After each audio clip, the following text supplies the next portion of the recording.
ನಮಸ್ಕಾರ. ಮೊನ್ನೆ ನಂಗೊಂದು ಕ್ಲೈಂಟ್ ಬಂದಿತ್ತು. ಆ ಹುಡುಗಿ ಸುಮಾರು ಒಂದು 17 18 ವರ್ಷ ಇತ್ತು. ಆಕೆ ಓರ್ವ 40 ವರ್ಷದ ವ್ಯಕ್ತಿಯನ್ನ ಮದ್ವೆ ಆಗಿದ್ರು. ಆಕೆಗೂ, ಆ ಹುಡುಗಿಗೂ, ಆತನಿಗೂ ಸುಮಾರು ಸರಿಸುಮಾರು ಏನಿಲ್ಲ ಅಂತ ಹೇಳಿದ್ರೆ ಒಂದು 20 22 ವರ್ಷ ಡಿಫರೆನ್ಸ್ ಇತ್ತು. ನಂತರ ಅವರಿಗೊಂದು ಮಗು ಹುಟ್ಟಿತ್ತು. ಪಾಪ ಅದು ಕೂಡ ಆಟಿಸ್ಟಿಕ್‌ನಿಂದ ತೊಳಲಾಡ್ತಿತ್ತು. ಆದ್ರೆ ನಾನು ಕೇಳಿದೆ, "ಯಾಕಮ್ಮ?" ಅಂತ ಹೇಳಿದ್ರೆ, ತುಂಬಾ ಅವಳು ಲೈಫ್ ಹೇಗಿತ್ತಪ್ಪ ಅಂತ ಹೇಳಿದ್ರೆ ತುಂಬಾನೇ ಕಷ್ಟಪಡ್ತಾ ಇತ್ತು ಆ ಹೆಣ್ಮಗು. "ಯಾಕಪ್ಪ ನೀನು ಯಾಕೆ ನೀನು ನೋಡ್ಲಿಲ್ವಾ? ಈಗಿನ ಕಾಲದಲ್ಲಿ ಹುಡುಗಿಯರೆಲ್ಲ ತುಂಬಾ ಸ್ಮಾರ್ಟ್ ಇರ್ತಾರೆ. ಮದ್ವೆ ಆಗೋಕ್ಕಿಂತ ಮುಂಚೆ ಎಲ್ಲ ಬ್ಯಾಕ್‌ಗ್ರೌಂಡ್ ಚೆಕ್ ಮಾಡ್ತಾರೆ. ನಂತರ ನೀನು ಯಾಕೆ ಇಷ್ಟೊಂದು ಏಜ್ ಡಿಫರೆನ್ಸ್ ಇರೋರ್ನ ಮದ್ವೆ ಆದೆ?" ಅಂತ ಹೇಳಿದ್ರೆ, ಆಕೆ ಪಾಪ ತುಂಬಾ ಇನ್ನೋಸೆನ್ಸ್ ಇಂದ ಹೇಳಿದ್ರು, "ಮೇಡಮ್, ನಮ್ಮ ಊರಲ್ಲಿ ಒಂದು ದೇವಸ್ಥಾನ ಇತ್ತು. ಆ ದೇವಸ್ಥಾನದಲ್ಲಿ ಒಬ್ರಿಗೆ ಮೈ ಮೇಲೆ ದೇವ್ರು ಬರುತ್ತೆ. ಅವ್ರು ಹೇಳಿದ್ರು, ಅವ್ರ ಮಾತನ್ನ ಯಾರು ಇಡೀ ಊರವ್ರು ತೆಗ್ದು ಹಾಕಕ್ಕಾಗಲ್ಲ. ಅವ್ರು ಹೇಳಿದ್ರು ನೀನ್ ತುಂಬಾ ಚೆನ್ನಾಗಿರ್ತೀಯ ಅಂತ. ಆದ್ರೆ ಏನೋ ಗೊತ್ತಿಲ್ಲ, ಇಷ್ಟೊಂದು ಕಷ್ಟ ಪಡ್ತಾ ಇದೀನಿ ಅಂತ." ಅಂದ್ರೆ ಎಲ್ಲ ನಾವ್ ನೋಡ್ತೀವಿ, ಎಲ್ಲವನ್ನೂ ಕೆಲವು ಎಷ್ಟೊಂದು ನಮ್ಗೆ ವಿಷಯಗಳು ಗೊತ್ತಿದೆ. ಎಷ್ಟೊಂದು ವಿಷಯ ತರ್ಕಕ್ಕೂ ಮೀರಿದ್ದು. ಆದ್ರೆ ಮೈ ಮೇಲೆ ದೇವ್ರು ಬರೋದು ನಿಜಾನಾ? ಒಬ್ಬ ಮನುಷ್ಯನ ವ್ಯಕ್ತಿಯ ಮೇಲೆ ಮೈ ಮೇಲೆ ದೇವ್ರು ಬರೋದು, ದೆವ್ವ ಬರೋದೆಲ್ಲವೂ ನಿಜವಾ? ಇದರಿಂದ ಹಿಂದೆ ಸೈನ್ಸ್ ಏನ್ ಹೇಳುತ್ತೆ? ಸೈಕಾಲಜಿ ಏನ್ ಹೇಳುತ್ತೆ ಅಂತ ಹೇಳಿದ್ರೆ, ನನ್ನ ಕೇಳಿದ್ರೆ ಆ ತರ ಯಾವುದೂ ಅಲ್ಲ. ಯಾಕಂತ ಹೇಳಿದ್ರೆ, ನಮ್ಮಲ್ಲಿ ಏನಾಗತ್ತೆ ಅಂತ ಹೇಳಿದ್ರೆ, there is a syndrome called possession syndrome or dissociative personality disorder ಅಂತ ಕರಿತೀವಿ. ಅಂತ ಹೇಳಿದ್ರೆ, ನೀವು ನೋಡಿರ್ಬೋದು, ಮೊನ್ನೆ ಒಂದು ರೀಸೆಂಟ್ ಆಗಿ ಒಂದು ಇನ್ಸಿಡೆಂಟ್ ಆಯ್ತು. ಅಲ್ಲಿ ಒಂದು ಮನೆಯಲ್ಲಿರ್ತಕ್ಕಂತಹ 3 ಮಕ್ಕಳು ಕೂಡ ಸೂಸೈಡ್ ಅಟೆಂಪ್ಟ್ ಮಾಡ್ತಾರೆ. ಅವ್ರನ್ನ ಕೇಳಿದ್ರೆ ಯಾಕೆ ಹೀಗ್ ಮಾಡಿದ್ರು ಅಂತ ಹೇಳಿದ್ರೆ, ಅವ್ರು ಯಾವಾಗ್ಲೂ ಹೇಳೋರು, ನಾವು ಇಲ್ಲಿಯವರಲ್ಲ, ಕೊರಿಯನ್ಸ್ ಅವರು ಅಂತ ಹೇಳೋರು ಅಲ್ವಾ? ಹಾಗಾಗಿ ಏನಾಗತ್ತೆ ಅಂತ ಹೇಳಿದ್ರೆ, ಯಾವಾಗ ನನಗೆ ವಾಸ್ತವ ವಿಷಯ ನನಗೆ ಕಂಫರ್ಟಬಲ್ ಇರಲ್ವೋ, ನನ್ನನ್ನ ನಾನು ಬೇರೆ ಪರ್ಸನಾಲಿಟಿ ಜೊತೆ ಕಂಪೇರ್ ಮಾಡ್ಕೋತಾ ಇರ್ತೀನಿ. ಇದಕ್ಕೆ ಹಲವಾರು ಉದಾಹರಣೆ ನನ್ನ ಎಕ್ಸ್‌ಪೀರಿಯನ್ಸ್ ಅಲ್ಲಿದೆ. ಇನ್ನೊಂದು ಹೆಣ್ಮಗು ಬಂದಿತ್ತು ನನ್ನ ಹತ್ರ. ಆಕೆ ಕೂಡ ಮೈ ಮೇಲೆ ದೇವ್ರು ಬರತ್ತೆ ಅಂತ ಹೇಳಿ ಆಕೆಯ ತಾಯಿ ಕರ್ಕೊಂಡ್ ಬಂದಿರೋರು. ಮನೆಯಲ್ಲಿ ಯಾವಾಗ್ಲಾದ್ರೂ ಏನಾದ್ರು ತಪ್ಪು ಮಾಡಿದ್ರೆ, ಗಲಾಟೆ ಮಾಡಿದ್ರೆ ತಕ್ಷಣ ಮೈ ಮೇಲೆ ಅಮ್ಮ ಬರತ್ತೆ. ಅಮ್ಮ ಬಂದ ತಕ್ಷಣ ನಾವೆಲ್ಲರೂ ತುಂಬಾ ನಿಶ್ಶಬ್ದದಿಂದ ಇರ್ತೀವಿ. ಅಮ್ಮನಿಗೆ ಗೌರವಿಸ್ತೀವಿ.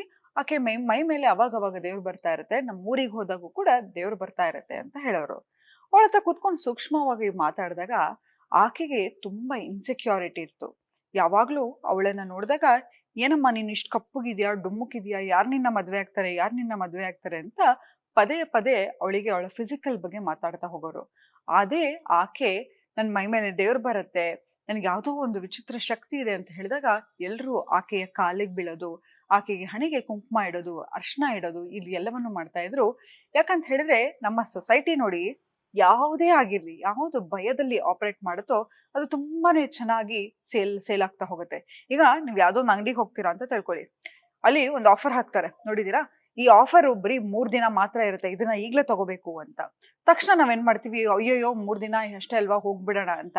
ಯಾವ್ದು ಬೇಗ ಖಾಲಿ ಆಗತ್ತೆ ಅಂತಿರ್ತೀವೋ, ಆ ಸೀರೆ ಆಗಿರ್ಬೋದು, ನೀವ್ ನೋಡಿರ್ಬೋದು, ಇವಾಗ ಇತ್ತೀಚೆಗೆ ಒಂದು ದೊಡ್ಡ ಟ್ರೆಂಡಿಂಗ್ ಇದೆ. ಯಾವ್ದಾದ್ರು ಒಂದು ಸೀರೆ ಖಾಲಿ ಆಗತ್ತೆ, ಸೀರೆ ಸಿಗ್ತಾ ಇಲ್ಲ, ಅಭಾವತೆ ಇದೆ ಅಂದ್ರೆ 3 ಗಂಟೆ ಬೆಳಗ್ಗೆ ಹೋಗಿ ಹೋಗಿ ನಾವು ಆ ಸಾರಿಗಾಗಿ ಕಾಯ್ತೀವಿ.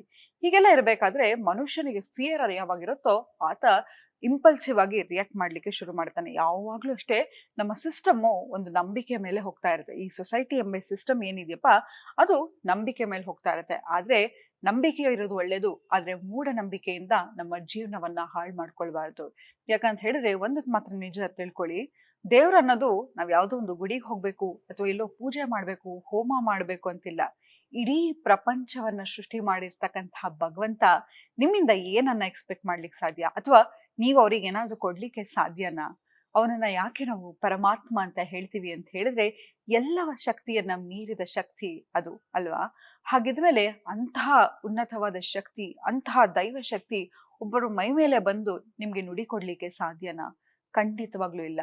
ಇದಕ್ಕೆಲ್ಲವನ್ನು ಒಗ್ಗಿ ಯಾವುದೋ ಒಂದು ಭಯಕ್ಕೆ ನಮ್ಮನ್ನ ನಾವು ತೊಳಲಾಡಿಸ್ಕೊಂಡು, ಯಾವುದೇ ತರ ನಿಮ್ಮ ಮಕ್ಕಳಿಗಾಗ್ಲಿ ಅಥವಾ ಏನೇ ಒಂದು ನಿರ್ಧಾರ ತಗೋಬೇಕಾದ್ರೂ ಯಾರ ಮೈ ಮೇಲೆ ಕೂಡ ದೇವ್ರು ಬರೋದಿಲ್ಲ. ನೋಡಿ, ಯಾವಾಗ್ಲೂ ಅಷ್ಟೇ, ನಿಮ್ಗೆ ಏನಾದ್ರೂ ಡಿಸಿಷನ್ ತಗೋಬೇಕು ಅಂತಿದ್ರೆ ಇಂಪಲ್ಸಿವ್ ಆಗಿ ತಗೊಳ್ಳಿಕ್ಕೆ ಹೋಗ್ಬೇಡಿ. ಯಾವುದೇ ಒಂದು ಡಿಸಿಷನ್ ಅನ್ನ ಮಾಡ್ಬೇಕಿದ್ರು ಅದರ ಕಾನ್ಸ್ ಯಾವುದು, ಪ್ರಾಸ್ ಯಾವುದು ಅಂತ ಬರಿತಾ ಹೋಗಿ. ಈ ಡಿಸಿಷನ್ ಅನ್ನ ನಾನು ತಗೊಂಡ್ರೆ ಮುಂದೆ 5 ವರ್ಷದ ನಂತರ ಅದು ಹೇಗೆ ಇಂಪ್ಯಾಕ್ಟ್ ಆಗುತ್ತೆ? ಅಥವಾ ಮುಂದೆ ಇದರಿಂದ ನನಗೇನಾದ್ರೂ ಆಪತ್ತಿದೆಯಾ? ಎಲ್ಲವನ್ನೂ ಬರಿತಾ ಹೋಗಿ. ಯಾವಾಗ ವಿಶ್ಲೇಷಣೆ ಮಾಡ್ತಾ ಹೋಗ್ತೀವೋ ಆಗ ನಮ್ಗೆ ಉತ್ತರ ಸಿಗ್ತಾ ಹೋಗುತ್ತೆ. ಯಾವುದೇ ಕಾರಣಕ್ಕೂವೆ ಈ ತರ ಒಂದು ಇನ್ಸ್ಟೆನ್ಸ್ ಇಂದ ನಿಮ್ಮ ಲೈಫಲ್ಲಿ ಡಿಸಿಷನ್ ಅನ್ನ ಮಾಡ್ಲಿಕ್ಕೆ ಹೋಗ್ಬೇಡಿ ಅಂತ ಹೇಳ್ತಾ ಇವತ್ತಿನ ಸಂಚಿಕೆಯನ್ನ ನಾನು ಮುಕ್ತಾಯಗೊಳಿಸ್ತಿದ್ದೀನಿ. ಧನ್ಯವಾದಗಳು.